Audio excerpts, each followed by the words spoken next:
આ દિલ્હીની સરકાર ખેડૂતો માટે પ્રેમ ધરાવે છે ભાઈ? એમણે ખેડૂતોને કપાસ નિકાસ કરવાની પરવાનગી આપવી જોઈએ કે નહીં આપવી જોઈએ? નથી આપતા. અને હવે શું કહે છે કોંગ્રેસના નેતાઓ ઘણીવાર ભાંગરો વાટતા હોય. એક નેતા એવો ભાંગરો વાટ્યો, આપણે ઉત્તર ગુજરાતમાં ભાંગરો વાટવાની વાત સમજણ પડી જાય બરાબર. એવો ભાંગરો વાટ્યો, એને એમ કહ્યું કે મોદીને ક્રેડિટ લેવી છે કપાસ નિકાસ કરાવીને. ભાઈ હું તમને લેખિત આપી દઉં, બોલો કે તમે મને કોઈ ક્રેડિટ ના આપતા, લો જાઓ નિકાસ કરવાની પરમિશન આપો ને ભાઈ. અમારે ક્રેડિટ નથી જોઈતી, અમારે તો અમારા ખેડૂતને પૂરતો ભાવ મળે એની મથામણ છે, અમારો ખેડૂત મરે નહીં એની ચિંતા છે.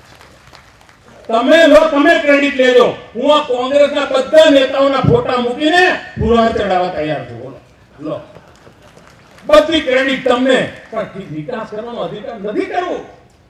અમારે ક્રેડિટ નથી જોઈતી, અમને તો નિકાસ કરવાનો પરવાનો જોઈએ છે.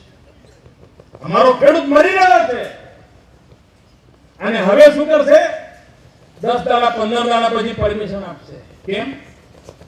કારણ ખેડૂતનો માલ વેચાઈ ગયો હોય, ખેતરમાંથી બધું વેપારી ત્યાં પહોંચી ગયું હોય, એ બિચારો 500 રૂપિયા 600 રૂપિયા 700 રૂપિયા એનો મહામૂલ્ય માલ વેચી આવ્યો હોય, અને પેલા માલે તુજારોના હાથમાં આવી ગયું હોય, અને પછી પરમિશન આપશે નિકાસની, એટલે પેલો ડબલ ભાવે દુનિયામાં વેચી આવશે, અને રૂપિયા પેલા બચેટિયા પાસે જશે. ખેડૂત મારો ભૂખો રહેશે, એની સામે અમારો વાંધો છે. અને એટલા માટે આ દિલ્હીના જેટલા સરદારો અહીંયા ફરે છે, આ બધાનો જવાબ માંગો ભાઈ. આ દિલ્હીના સુબાઓ જે ફરે છે, આ સુબાઓએ ગુજરાતને બરબાદ કરવાની સોપારી લીધી છે ભાઈ. ગુજરાતને તબાહ કરવાની સોપારી લીધી છે. ગુજરાતના ખેડૂતને બરબાદ કરવાની સોપારી લીધી છે. અને તેથી ભાઈઓ બહેનો, આ ગુજરાત વિરોધીઓ, ગુજરાતના ગામડાના વિરોધીઓ, ગુજરાતના વિકાસના વિરોધીઓ, ગુજરાતના ખેડૂતના વિરોધીઓ, આ બધા લોકોનો હિસાબ ચૂકતે કરવાનું ભૂલતા નહીં ભાઈઓ. કોઈ હિસાબ ચૂકતે કરવાનું ભૂલતા નહીં.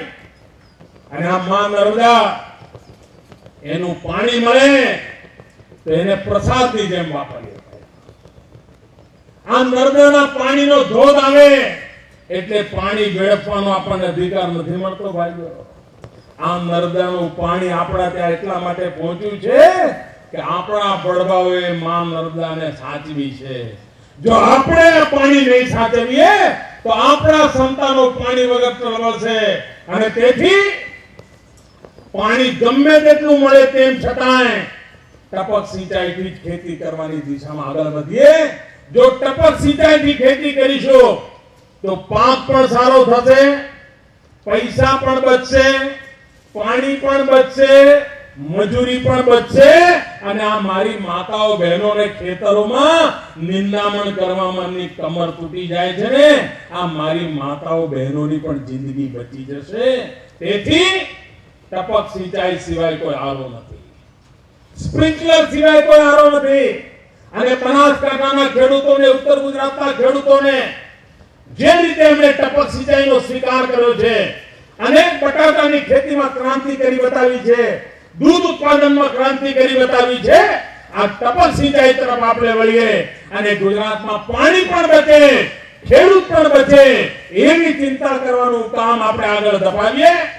ગામો ગામ કૃષિ મહોત્સવ ચાલી રહ્યા છે, એનો જેટલો લાભ લઈએ એટલો ઓછો. ઘર આંગણે ગંગા છે.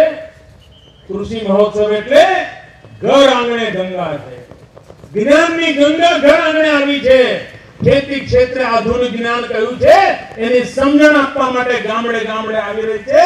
કોઈ ગામ એવું ના હોય કે જે સરકારના પ્રયત્નનો લાભ ન લે, અને ગામો ગામ એનો લાભ લઈને ખેતીમાં પણ ક્રાંતિ કરીએ, માતા નર્મદાને વધાવીએ, અને ગુજરાતનો ખેડૂત સુખી થાય, વિકાસની સ્પર્ધા થાય. દિલ્હી જે કંઈ એને ખોટું કરવાનું હોય કર્યા કરશે. આપણે સારું કરવું છે, સારી રીતે કરવું છે, સર્વજન હિતાય કરવું છે, સર્વજન સુખાય કરવું છે. વિકાસ એકમાત્ર મારો મંત્ર છે ભાઈ. મને વિકાસ સિવાય બીજા કોઈમાં ટાઈમ બગાડવા માટે ફુરસદ જ નથી. મારે કોઈ વિવાદોમાં પડવું નથી. મને તમારા આશીર્વાદ જોઈએ. વિકાસ, વિકાસ અને વિકાસ. ગામડાનો વિકાસ, ખેડૂતનો વિકાસ, ખેતીનો વિકાસ, શિક્ષણનો વિકાસ, આરોગ્યનો વિકાસ, માત્ર ને માત્ર વિકાસ આપણી બધી જ સમસ્યાઓનું સમાધાન છે. અને એ વિકાસના કામમાં આપણે આગળ વધીએ એ જ અપેક્ષા સાથે જય જય ગરવી ગુજરાત. નર્મદે નર્મદે નર્મદે નર્મદે.